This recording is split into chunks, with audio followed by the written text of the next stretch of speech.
Shalom keluarga muda yang diberkati Tuhan. Selamat berjumpa kembali dengan saya Yesi Parida, Mak Genjreng dari Bontang, Kalimantan Timur. Kali ini saya akan menemani pasangan-pasangan istimewa yang diberkati Tuhan ini dalam perenungan untuk semakin meneguhkan, menguatkan kehidupan nikah kita yang sangat istimewa di mata Tuhan. Ingat para sahabat, menikah itu adalah komitmen hidup bersama sampai mati. Bukan hanya sampai bosan atau sampai ada yang lain. Tetapi menikah itu adalah komitmen hidup bersama sampai mati. Menikah bukan cuma menyatukan tubuh, tapi juga menyatukan visi. Nah, menikah itu berjuang bersama untuk saling memerangi, mengurangi, memanajemen ego masing-masing. Menikah itu dua menjadi satu, bukan rame-rame. Yang rame-rame itu angkringan, bukan rumah tangga. Menikah itu berarti melepaskan diri dari orang tua dan menjadi satu dengan pasangannya, baik dalam keadaan sehat atau sakit, kaya atau miskin, tua atau muda, sedang naik atau sedang turun, sedang sulit atau sedang baik keadaannya. Dan ingat, itu sampai maut memisahkan. Nah, menikah itu juga hanya untuk orang dewasa yang siap berkomitmen untuk hidup bersama sejalan selamanya. Bukan salah satu lewat jalan tikus, saudara. Nah, menikah itu sakral, bukan main-main. Ingat ya guys, menikah itu sakral, bukan sedang main rumah-rumahan atau main sinetron. Nah, menikah itu adalah berarti siap bertambah dan siap berkurang. Bertambah tanggung jawabnya, berkurang dalam egonya. Nah, tanggung jawab dan juga harus siap berkurang masa hura-huranya, ya. Keluarga muda yang diberkati Tuhan, menikah itu berarti saling mengerti tanggung jawabnya, di mana pria melakukan tugas menafkahi keluarganya dan para istri bertugas mengurus rumah tangganya. Menikah itu menghormati posisi masing-masing dalam rumah tangga dan jangan lupa harus saling membuat berhasil pasangannya dalam tugasnya. Menikah itu berarti saling berjuang untuk memberikan, untuk membuat pasangannya tenang dalam batinnya. Jadi jangan hanya memikirkan ketenangan batinmu sendiri. Hai guys, para suami-suami, tapi pikirkan ketenangan batin istrimu. Nah, demikian juga para emak-emak yang diberkati Tuhan, jangan hanya sibuk dengan ketenangan batinmu sendiri. Kamu baper demi kesenanganmu, tapi juga pikirkan ketenangan batin pasanganmu. Sebab pria yang tenang batinnya bekerja pasti lebih semangat, lebih sukacita, lebih siap menghadapi segala tantangan. Nah, kalau ini pertanyaan yang perlu dijawab setiap orang ya. Kalau saudara yang sudah menikah dan belum siap dengan semua itu tadi yang kita bahas, kenapa Anda menikah? Keluarga muda yang diberkati Tuhan, ingat, menikah itu bukan sedang main sinetron.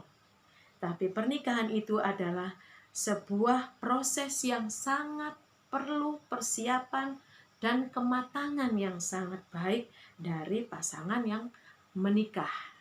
Nah, mengapa menikah itu perlu persiapan luar dalam? Ingat bagaimana saudara mempersiapkan diri, apakah cukup di depan? Tidak, sampai hari ini kita terus semakin mengembangkan diri, mengupgrade diri kita masing-masing untuk persiapan luar dalam. Karena semakin bertambahnya usia pernikahan, maka tantangan juga akan lebih besar, tanggung jawab lebih besar, kebutuhan lebih besar. Mengapa menikah itu perlu persiapan luar dalam? Karena menikah itu bukan main rumah-rumahan. Bagi para emak-emak yang diberkati Tuhan, latihlah dirimu mengurus rumah tangga, walaupun engkau mungkin seorang yang punya banyak sekali tambahan gelar di belakang namamu, tetapi engkau tetap seorang ibu rumah tangga yang harus cakap mengurus rumah tangga. Latihlah dirimu supaya cakap. Walaupun dulu mungkin engkau bukan orang yang jago masak, tetapi ini bukan tentang jago, ini tentang kecakapan seorang perempuan, seorang istri mengurus rumah tangga. Latihlah dirimu, latihlah mengurus rumah tangga. Nah, suami itu pasti akan menghargai segala usahamu. Suami yang bijaksana akan menghargai usaha istrinya untuk mengurus rumah tangga.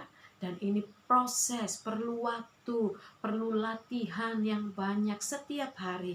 Semakin meningkatkan diri sampai menjadi wanita yang cakap dalam mengurus rumah tangganya. Suami akan menghargai segala usahamu, emak-emak yang diberkati Tuhan, untuk mengurus rumah tangga bila kau melakukannya dengan hati yang tulus dan penuh kasih. Menikah itu bukan soal pesta. Hai guys, bapak-bapak, betul nggak?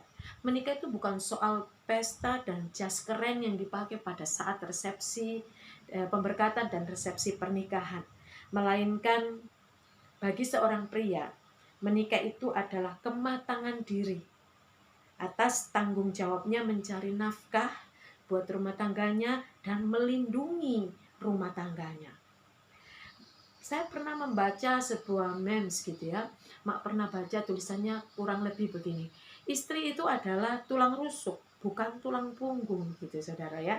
Nah, ini mungkin lahir dari pengalaman-pengalaman beberapa orang yang kecewa tentang posisi, tentang situasi yang sepertinya yang tidak pas, yang terbalik begitu ya. Namun ingat, para bapak-bapak, suami-suami muda yang diberkati Tuhan, pria gagah yang berpeluh keringat, pria gagah yang keringatan buat menafkahi rumah tangganya, pria gagah yang berpeluh keringat karena berjuang untuk menafkahi rumah tangganya itu adalah pria maco yang lebih jantan dari sekedar otot besar di lengan kiri dan kanan. Jadi seorang pria yang berjuang untuk menafkahi rumah tangganya itu adalah pria maco ya. Nah, itulah sebabnya kenapa sebelum menikah, ingat ya, waktu persiapan kalian menikah yang lalu kan kalian diberikan konseling pranikah. Kenapa itu diberikan? Karena kalian harus menyadari bahwa sebagaimana dikatakan para gembala yang membimbing saudara bahwa pernikahan Kristen adalah pernikahan komitmen seumur hidup. Oleh sebab itu harus dilakukan oleh dua orang yang sudah matang, orang yang dewasa, yang memahami bahwa pernikahan ini adalah perjanjian yang diikat di depan Tuhan dan manusia. Nah, penting bagi pasangan itu untuk menyadari dengan mantap sepenuhnya bahwa lembaga pernikahan itu adalah lembaga pernikahan yang sangat istimewa, penting, dan Tuhan Yesus sangat serius tentang hal ini. Tuhan Yesus sangat ambil penting tentang hal ini. Karena komitmen pernikahan Kristen adalah sampai maut memisahkan. Menikah itu berarti sudah melepaskan. Ingat, menikah itu berarti sudah melepaskan semua nostalgia masa lalu. Woi, para mantan, menyingkir ya. Sudah meninggalkan semua, melepaskan semua nostalgia masa lalu dengan sang mantan siapapun itu, dan siap untuk mata nggak lagi jelalatan ya. Memang manusia tidak ada yang sempurna, betul itu. Tetapi saat komitmen untuk menikah diucapkan, ketika saudara berkata, aku bersedia, ya saya bersedia, maka pada saat itu saudara sudah harus berada di titik yang sama, komitmen untuk hendak saling menyempurnakan satu dengan yang lain. Suami tidak sempurna, istri yang menolong suaminya menjadi semakin sempurna. Demikian juga istri tidak sempurna, suami yang akan menjadi menolong dia untuk menjadi semakin sempurna. Sempurna seperti apa? Sempurna semakin serupa seperti Yesus. Para bapak dan ibu, pasangan muda yang diberkati Tuhan, bagaimana bunyi sutil wajahmu musiknya? Karena akan semakin berbeda ya, orang yang sudah lihai masak itu dengan orang yang baru belajar masak. Akan kelihatan cara megang sutilnya ya, cara ngaduknya, dan itu semua perlu proses. Latihlah dirimu. Hai emak-emak, bagaimana bunyi musik wajan sutilmu? Lalu bapak-bapak, bagaimana hentakan cangkulmu? Engkau bekerja begitu rupa. Ingat, mereka yang akan menikmati hasil keringatmu adalah orang-orang yang mencintaimu. Nah, keluarga muda yang diberkati Tuhan, semoga saudara memahami hal ini. Dan ini akan menjadi energi besar untuk kita terus maju membangun hidup rumah tangga, bukan hanya menjadi sebuah hidup bersama, tetapi rumah tangga menjadi rumah di mana ada hadirat Tuhan, ada damai sejahtera. Karena menikahnya dua orang yang takut akan Tuhan, dua orang yang menghormati Tuhan, dan mereka berkomitmen di hadapan Tuhan, dan mereka akan menjaga komitmen itu karena mereka hidup takut akan Tuhan. Dan orang yang menghormati Tuhan, pasti dia akan menghormati pasangannya sebagai teman hidup bersamanya. Bagaimana dengan konflik dalam rumah tangga? Ya, adalah wajar konflik terjadi dalam rumah tangga. Kenapa? Sebab sepasang suami istri itu berasal dari dua keluarga inti yang berbeda. Di sana ada perbedaan lingkungan, perbedaan pendekatan, perbedaan emosional, perbedaan cara didik, dan latar belakang budaya pun sangat mempengaruhi seseorang. Sehingga ketika menikah bukan berarti saudara terbebas dari konflik. Justru mungkin saat ini di tahun-tahun awal pernikahan saudara, saudara bukan hanya menikmati madu dari rumah tangga, tapi juga segala dinamika pencocokan diri, ya. Dinamika pencocokan diri satu sama yang lain. Ada yang berangkat dari keluarga yang membolehkan, membebaskan makan pakai tangan. Namun si pasangan ada berasal dari keluarga yang mengharuskan makan itu pakai sendok sama garpu. Tentu kalau ini tidak dipahami, tidak disaling mengerti dan dicari jalan tengahnya, akan jadi konflik. Mungkin awalnya hanya dari masalah tidak suka, tapi lama-lama karena tidak diselesaikan, justru keluar dari mulut ini perkataan yang menghina atau merendahkan pasangannya. Nah, pencocokan ini tidak berhenti di satu titik, karena itu akan tiap tahun akan terus bertambah. Luas lagi hal-hal yang akan dicocokkan, cara berpikir, cara mengambil keputusan, cara menghargai. Ada seorang pria yang mungkin dididik di dalam keluarganya, ibu bapaknya menjadi contoh bagaimana caranya dia menghargai pekerjaan istrinya. Dia melihat bagaimana bapaknya menghargai masakan ibunya, sehingga dia akan memberi respon seperti yang bapaknya lakukan. Dan mungkin itu sebuah hal yang sangat menyenangkan. Tapi ada juga orang yang berangkat dari keluarga yang mungkin tidak menganggap penting respon-respon seperti itu. Masak ya masaklah, makan ya makanlah, enak-enak ya aku makanlah pokoknya, begitu ya. Padahal hal ini bisa jadi masalah bila kita tidak melakukan usaha pencocokan diri satu sama lain. Nah, konflik itu harus diselesaikan ya, para Bapak Ibu, keluarga muda yang dicintai Tuhan luar dalam. Setiap masalah konflik itu diselesaikan, jangan disimpan. Karena menyimpan masalah itu sama sekali bukan cara yang tepat. Kenapa? Kalau masalah itu adalah sangat mendasar, sebaiknya diselesaikan, dibicarakan berdua, dicari jalan tengahnya, jalan keluarnya. Karena kalau tidak, itu akan menimbulkan sakit hati. Sakit hati yang tidak terespon dengan baik, tidak selesai, itu akan menimbulkan luka hati. Dan luka hati yang bertumpuk-tumpuk lama demi lama akhirnya akan menjadi infeksi yang akut pada hati. Dan ini akan menunggu satu waktu di mana iblis melihat ada peluang untuk menjadikan ini momentum untuk memecah kedamaian dalam rumah tangga. Orang yang pahit hatinya, dia akan mencari cara untuk mengobati dengan caranya sendiri. Ini salah. Karena masalah yang timbul dalam keluarga itu berarti harus diselesaikan bersama-sama. Ingat ya, jangan menyimpan persoalan yang harus diselesaikan. Selesaikan, bukan dengan sosial media. Engkau koar-koar atau engkau menulis segala status tentang pasanganmu di sosial media, itu sama sekali bukan jalan yang bijaksana. Kenapa? Engkau membuat malu pasanganmu. Saya pernah melihat akun seorang wanita ya, seorang ibu rumah tangga. yang akunnya saya tahu itu tujuannya adalah menyindir, mengejek, merendahkan suaminya. Pertanyaan di dalam hati saya waktu membaca itu, apakah suaminya akan berubah kelakuannya karena cara seperti ini? Bukankah dia dipermalukan? Bukankah dia sedang direndahkan sebagai seorang suami? Bahkan mungkin dia sedang dihakimi dengan sangat tidak adil. Padahal setiap persoalan itu pasti ada sumbangsi dari kedua belah pihak. Itu sebabnya saya pernah berkata, menikah itu jangan cuma modal cinta. Kenapa? Karena kalau cinta saja tidak cukup. Cinta itu bisa datang dan pergi.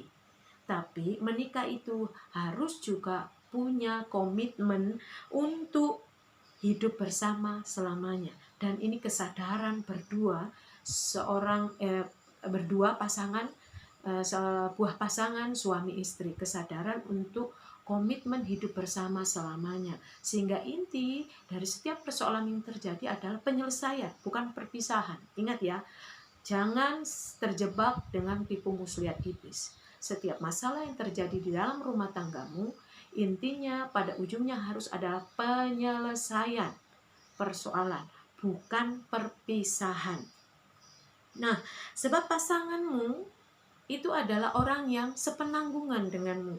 Itu sebabnya kalau engkau menyadari bahwa hidup nikah ini adalah komitmen hidup bersama selamanya, konflik-konflik itu seharusnya adalah konflik yang bisa kalian manajemen, kalian selesaikan, kalian atur, kalian pelajari, bukan hanya untuk saat ini, tapi engkau bisa mempelajarinya untuk di suatu hari terjadi konflik lagi, engkau mempelajarinya dan makin mengenal pasanganmu. Ingat ya, harus ada kesadaran komitmen untuk hidup bersama selamanya. Sekalipun ada masalah yang timbul di dalam rumah tangga. Sebab pasanganmu itu bukan sandal jepit swallow, saudara. Kalau sandal jepit swallow, gak cocok sebelah, saudara bisa maksa pakai sebelahnya pasangan lain. Misalnya sandalmu swallow hijau, terus kok tidak senang, atau putus, atau jelek sebelahnya. Saudara bisa memaksakan diri asal nggak malu pakai sebelah hijau, sebelah merah. Berarti merah itu pasangannya sandal lain toh. Saudara paksa ambil gitu ya. Terus saudara paksa pakai gitu. Ingat, istri dan suami yang ada padamu saat ini tuh bukan sandal swallow yang kalau kamu nggak suka, kamu paksa nekat ambil pasangan sandal lain. Atau kalau kamu nggak suka, kamu buang ke laut biur. Ingat ya, bukan. Bersikaplah dewasa berdua. Di tengah konflik, bersikaplah dewasa berdua. Jangan terlalu banyak makan racun. Oh ya? Ya. Jangan terlalu banyak makan racun lingkungan. Sebab lingkungan bisa jadi tidak menjadi lingkungan yang mendukungmu atau yang mendandanimu, malah justru sebaliknya. Bila sudah begini, ingat, lingkungan yang toksik, yang beracun itu tidak mendandanimu, justru sebaliknya, itu akan merusak apa yang sedang kalian bangun bersama-sama. Nah, bila sudah begini bagaimana nih? Bagaimana nih kalau sudah gini gitu ya? Maka ambillah waktu untuk berdua saja, quality time, berdua saja. Tidak ada orang lain. Ambil waktu untuk hanya kau dan aku, hanya aku dan kamu begitu ya. Ambil waktu berdua, tenangkan hati. Tenangkan hati, kuasailah dirimu.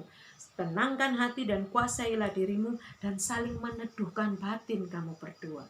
Sebab ada cinta yang jadi tidak terlihat karena dipenuhi dengan kabut kebencian, penghakiman, berburuk sangka, suntikan informasi sana sini, suntikan penilaian sana sini, sehingga mengaburkan dirimu melihat dengan jernih pasanganmu.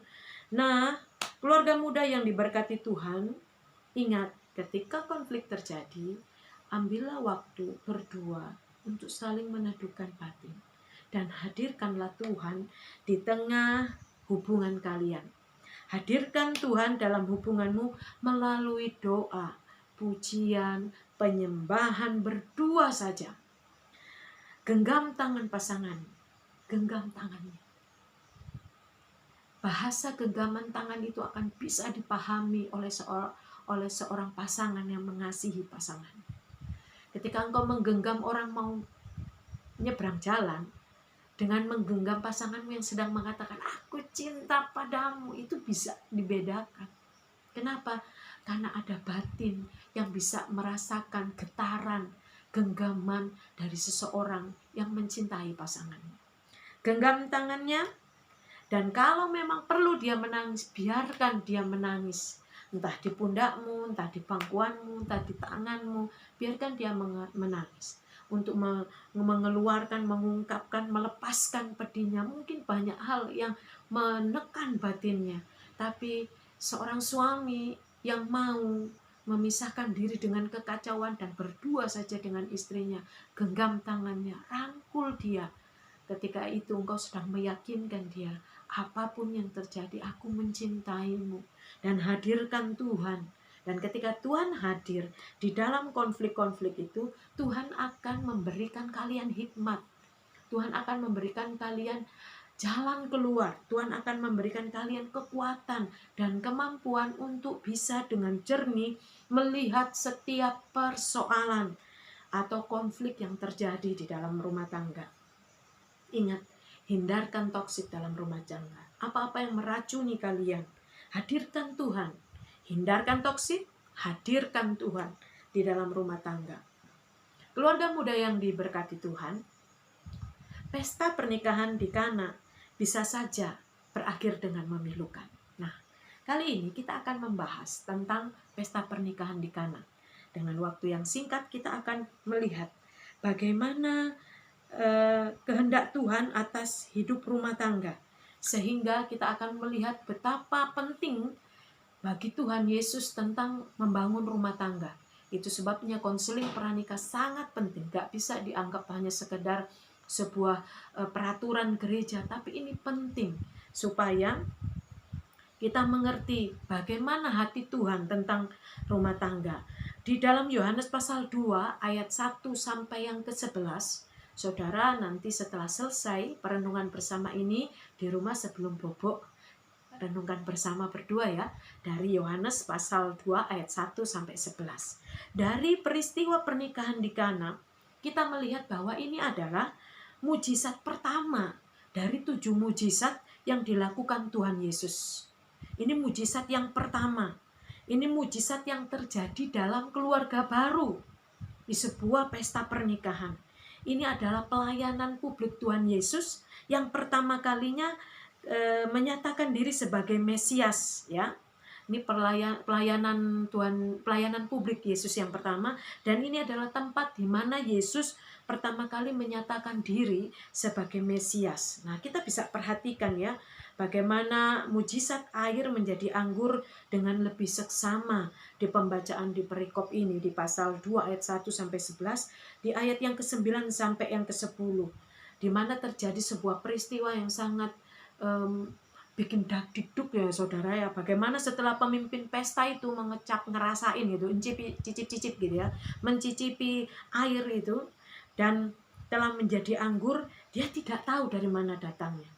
Karena yang dia tahu pesta itu sedang dalam masalah, dalam konflik, bukan akan dapat masalah, tapi sedang dalam masalah. Sejak dari awal, dari pestanya rumah tangga ini udah ada konflik, di mana anggur mereka habis. Dan ini bukan sebuah persoalan yang kecil, ini adalah persoalan yang sangat besar dan menjadi sangat memalukan. Pemimpin pesta waktu dia mengecap air dan dia merasakan, oh ini sudah bukan air, ini air anggur. Dan ini air anggur yang berbeda dengan yang pertama tadi. Dan dia nggak tahu dari mana datangnya. Tapi pelayan-pelayan yang mencedok air itu mengetahui dan ia memanggil mempelai laki-laki. Pelayan-pelayan yang mencedok air itu tahu dan dia menceritakan kepada mempelai pria. Sehingga mempelai pria tahu ya. Ayat yang ke-10, dan ia berkata kepadanya, setiap orang menghidangkan anggur yang baik dahulu, dan sesudah orang puas minum, barulah yang kurang baik. Akan tetapi engkau menyimpan anggur yang baik sampai sekarang. Nah saudara, pemimpin pesta pernikahan di Kana itu memberikan pujian, memuji gitu ya, memberikan pujian kepada mempelai pria. Dia memuji karena dia nggak tahu bahwa tadi itu ada peristiwa di mana air habis. Nah, ketika ada air anggur edisi kedua, dia dipanggil untuk mencicip, dia heran. Karena ini di luar kebiasaan gitu ya. Karena ini anggur yang baik dikeluarkan belakangan, biasanya itu duluan, ini kok belakangan. Dia nggak tahu apa yang terjadi sebelumnya.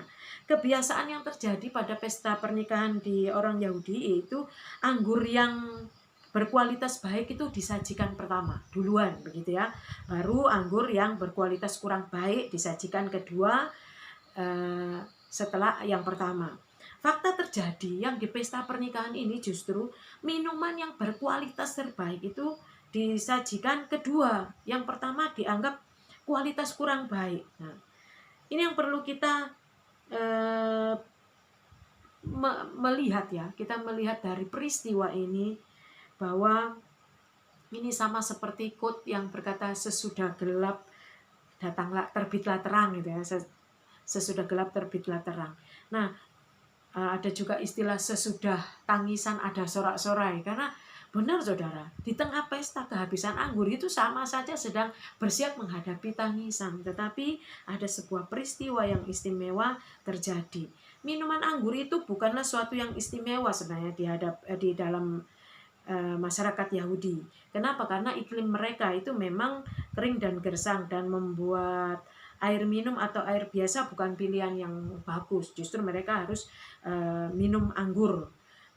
Ini adalah untuk aktivitas mereka sehari-hari dengan kondisi alam yang mereka miliki di sana ya. Bila mereka menyebut anggur baik, itu berhubungan hubungannya itu karena kualitasnya. Jadi kualitas anggur. Anggur yang kurang baik itu berarti anggur yang tidak terlalu keras, yang sedikit alkoholnya, begitu ya. Anggur-anggur yang baik selalu menjadi komoditas utama di dalam sebuah pesta. Tapi anggur-anggur dengan kualitas yang lebih rendah itu menjadi konsumsi hari-hari. Jadi untuk pesta dia harus memakai kualitas anggur yang terbaik. Tapi kita tahu bersama bahwa ada sesuatu yang terjadi di pesta pernikahan ini. Nah, percayalah Allah masih menyimpan hal-hal yang terbaik bagi hidupmu. Engkau yang saat ini sedang membangun rumah tangga, sedang mengokohkan hidup nikah, engkau mungkin menghadapi tantangan seperti yang dihadapi oleh pengantin di pesta pernikahan di Kana di dalam pembacaan kita malam hari ini. Ingat, sekalipun ada banyak tantangan, baik itu dari internalmu maupun dari eksternalmu, yaitu di luar rumah tanggamu, percayalah Allah masih menyimpan hal-hal terbaik bagi hidupmu. Yang mungkin hal-hal ini muncul belakangan. Hal-hal ini akan menggantikan duka citamu. Engkau yang dulu anak manja dan sekarang harus menjadi seorang istri yang mengurus rumah tangga. Engkau mungkin berduka cita karena kebiasaan yang berbeda dan mungkin menurutmu ini berat. Tetapi ada hal-hal baik yang akan Tuhan sediakan bagimu karena engkau mau nurut firman Tuhan, menjadi istri yang cakap, yang jauh lebih berharga daripada permata. Ingat ya, bahwa engkau disiapkan Tuhan hal-hal yang terbaik. Anggur mempunyai arti simbolis. Sahabat muda, pasangan muda yang diberkati Tuhan, anggur itu memiliki arti simbolis dalam Alkitab yang berarti sukacita, kegembiraan, keceriaan. Ingat ya, Mazmur 104 ayat 14-15, Tuhan mengingatkan saudara dan saya, engkau yang menumbuhkan rumput bagi hewan dan tumbuh-tumbuhan untuk diusahakan manusia, yang mengeluarkan makanan dari dalam tanah, dan anggur yang menyukakan hati manusia, yang membuat muka berseri karena minyak, dan makanan yang menyegarkan hati manusia. Anggur itu memiliki arti simbolis sukacita, kegembiraan, keceriaan. Pengkhotbah pasal 9 ayat yang ke-7. Mari, makanlah rotimu dengan sukaria, dan minumlah anggurmu dengan hati yang senang, karena Allah sudah lama berkenan akan perbuatanmu. Meneguhkan bahwa anggur itu adalah arti simbolisnya sukacita. Yeremia pasal 31 ayat yang ke-12. Mereka akan datang bersorak-sorak di atas bukit Sion. Muka mereka akan berseri-seri karena kebajikan Tuhan. Karena gandum, karena anggur, dan minyak. Karena anak-anak kambing domba dan lembu sapi, hidup mereka seperti taman yang diairi baik-baik. Mereka tak akan kembali lagi merana. Nah, keluarga muda yang diberkati Tuhan, Yohanes mencatat ada 7 mujizat utama yang dilakukan Yesus sebagai bukti bahwa dia adalah Mesias, Allah yang sejati. Mujizat yang pertama, kalau kita perhatikan dari 7 mujizat, mujizat yang pertama terjadi di tengah keluarga. Mujizat yang pertama terjadi di tengah keluarga. Mujizat yang pertama berhubungan dengan anggur, simbol utama Alkitab, sukacita. Dan mujizat yang pertama dari Tuhan Yesus juga ini berhubungan dengan aktivitas sehari-hari. Dan ini berarti bahwa Yesus sangat peduli dengan hidupmu. Ingat guys, Yesus sangat peduli dengan hidupmu.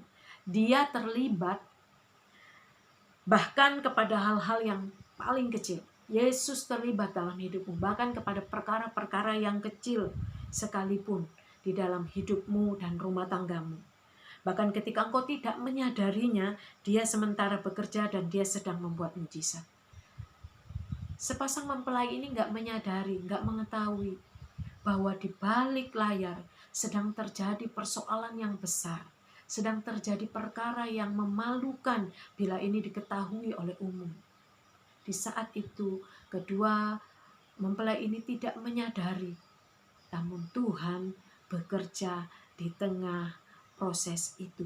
Tuhan hadir di tengah rumah tangga mereka, dan Tuhan melakukan mujizat yang menyelamatkan mereka dari malu, menyelamatkan mereka dari bencana malu di hadapan masyarakat sekitar mereka. Dan ini sebuah peristiwa yang akan menjadi perbincangan, pergunjingan, memalukan keluarga besar kedua belah pihak. Jadi ingat, Yesus sangat peduli padamu, pada hidupmu. Dia mau terlibat bahkan kepada hal-hal yang keanggap sepele sekalipun. Dia bekerja bahkan ketika engkau tidak menyadarinya. Di Kana, di Galilea, Yesus membuka sebuah peristiwa yang sangat istimewa, di mana Yesus memakai air pembasuhan dan mengubahnya menjadi anggur kualitas premium. Bayangin saudara, dari air untuk basuh kaki itu kan nggak perlu air oksigen, air yang mengandung oksigen, pasti air yang biasa banget, air kualitas pembasuhan. Memakai air pembasuhan itu di tangan Tuhan itu bisa menjadi anggur kualitas premium, kelas yang sangat rendah. Orang Yahudi biasa mencuci kaki dan tangannya sebelum melakukan sesuatu dan setelah melakukan sesuatu. Dan itu sebabnya di muka rumah mereka itu selalu tersedia air pembasuhan. Bisa kita lihat itu di Markus ya, Markus pasal 7 itu ya. Markus pasal 7 bagaimana ketika serombongan orang Farisi itu dan beberapa ahli Taurat itu datang menemui Yesus, mereka melihat bahwa beberapa orang muridnya itu makan dengan tangan najis, yaitu tangan yang tidak dibasuh. Jadi penting bagi mereka air basuhan itu ada di sana. Nah, air pembasuhan ini yang dipakai Yesus ya. Jadi air yang ada di depan itu, yang untuk pembasuhan itulah, air itulah. Saya awalnya juga ketika merenungkan ini, wow, ini sebuah rahasia besar ya, rahasia yang sangat indah yang meneguhkan hati kita. Air pembasuhan itu yang dipakai oleh Yesus untuk melakukan mujizat pertamanya, mujizat air menjadi anggur.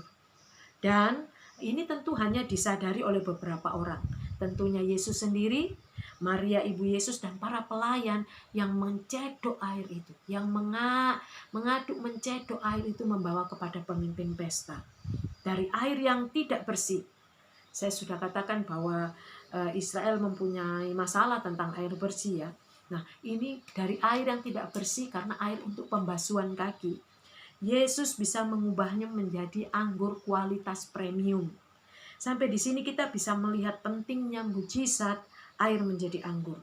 Kalau Yesus ada di tengah-tengah hidupmu, dia tidak akan berdiam diri. Amin.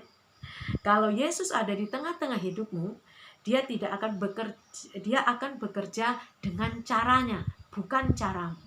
Kalau Yesus ada di tengah-tengah hidupmu, di tengah-tengah rumah tanggamu, bahkan air yang mendatangkan sakit penyakit bisa Tuhan ubah menjadi anggur yang membawa sukacita. Nah, saat ini di tengah pandemi seperti ini, mungkin keadaan ini seperti air yang bisa membawa penyakit.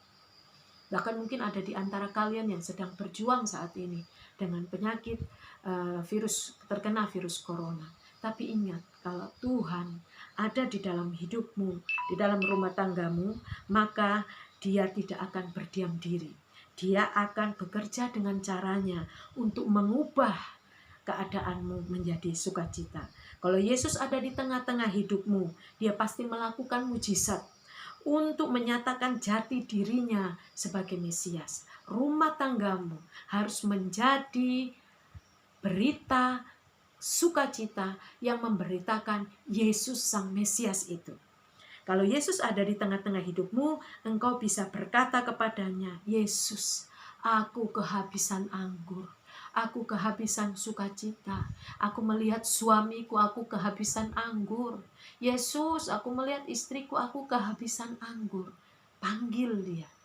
Hadirkan Tuhan di dalam rumah tanggamu dan biarkan Tuhan bekerja dengan caranya.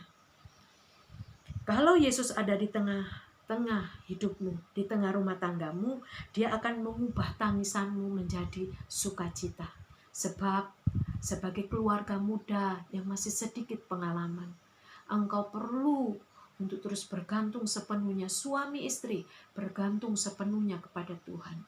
Hadirkan Tuhan di dalam rumah tanggamu dan hadirkan penghormatan kepada Tuhan di tengah rumah tanggamu. Maka kalian berdua akan menjadi orang yang saling menghormati, karena suami tahu istrinya adalah wakil Tuhan di hidupnya, yang akan menjadi teman hidupnya, akan menjadi penolongnya. Dan istri yang menghormati Tuhan akan menghormati suaminya, sebab suaminya adalah imam di dalam keluarga. Kalau Yesus ada di tengah-tengah hidupmu, ada di tengah-tengah rumah tanggamu, Dia akan memastikan kepadamu, hai saudara, bahwa Dia mempunyai segala macam cara untuk menolongmu. Dia punya banyak jalan. Percayakah engkau tentang hal ini? Itulah yang harus menjadi perenungan saudara berdua suami istri. Sebelum tidur, nanti malam, saudara, ambillah waktu untuk berdua saja. Renungkan kebaikan Tuhan. Mungkin pesta pernikahanmu dulu bukan pesta pernikahan yang mewah di mata manusia, tapi istimewa karena Yesus hadir di sana. Mungkin pesta pernikahanmu adalah sebuah pesta pernikahan yang besar, tetapi bila tanpa Yesus semua tidak ada artinya. Pesta yang besar itu hanya akan diingat orang paling lama 1 bulan. Begitu banyak pernikahan-pernikahan lain, orang mungkin akan lupa dengan kondisi pestamu. Tapi berikutnya yang mereka lihat, mereka ingat bukan tentang pestamu, tapi tentang cara hidupmu berdua sebagai suami istri. Hindarkan, buang yang toksik dalam rumah tanggamu. Bila ada hal-hal yang membuat engkau tidak menghargai pasanganmu dan engkau menyakiti hatinya, lepaskan. Ambillah cara yang benar. Hadirkan Yesus di dalam hidupmu dan rumah tanggamu. Dia akan menolongmu untuk bisa menjadi pribadi yang memampukan pasanganmu untuk berhasil dalam tugasnya sebagai istri. Tuhan akan menolongmu untuk membuat pasanganmu berhasil dalam tugasnya sebagai suami. Tidak ada persaingan di dalam rumah tangga, sebab di dalam pernikahan 2 menjadi 1. Keberhasilan itu adalah keberhasilan satu pasang suami istri, bukan seorang istri saja, bukan seorang suami saja. Kegagalannya pun demikian. Itu sebabnya engkau menjadi bijaksana bila engkau mau melekat kepada Tuhan. Hai pasangan muda yang diberkati Tuhan, jangan menghadirkan ego, tapi hadirkanlah Kristus. Dia akan mengajarimu bagaimana menjadi pribadi yang menenangkan pasangan, dan kalian berdua akan menjadi rumah tangga yang memberitakan tentang Mesias melalui cara hidupmu.